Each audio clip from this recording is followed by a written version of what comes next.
আসসালামু আলাইকুম। আমি লামিয়া রোমান কিচেনে আপনাদেরকে আরও একবার জানাই স্বাগতম। আমরা যারা নতুন রাঁধুনি আছি তাদের জন্য আমি আজকে খুব সহজ একটা রান্নার রেসিপি নিয়ে আসলাম, কাঁঠালের বিচি ভর্তা। কাঁঠালের বিচিটা সিদ্ধ করতে যা সময় লাগে, ভর্তা বানাতে তেমন কোনো সময় লাগে না। তো চলুন শুরু করা যাক। আমি এখানে কিছুটা কাঁঠালের বিচি নিয়ে নিয়েছি, এটাকে ছিলে নিয়েছি। এবার এটাকে সিদ্ধ করে নিলাম। এটা সিদ্ধ হতে একটু টাইম লাগে, যেমন 10 মিনিটের মতো সময় লাগে। তো আমি মরিচটাকে বেটে নিলাম।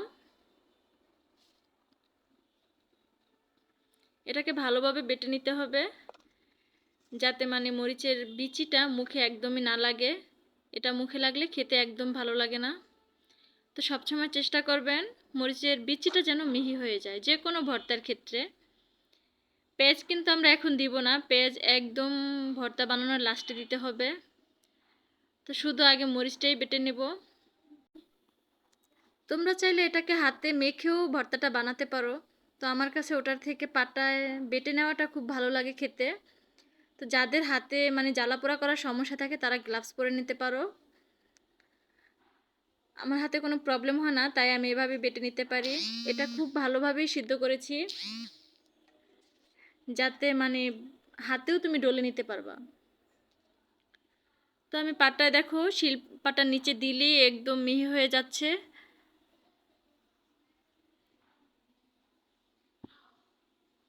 খুব কম সময়ে এই ভর্তাটা তৈরি করা যায়।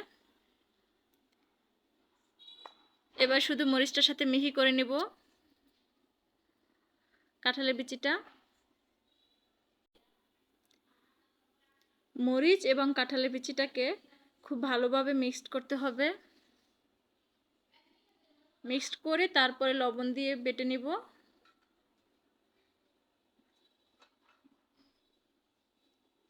সব শেষে পেঁয়াজ কুচি দিতে হবে। পেঁয়াজ কুচিটা এমনভাবে বাটতে হবে যেন একেবারে থেতো থেতো হয়, কিন্তু মিহি বাটা যেন না হয়।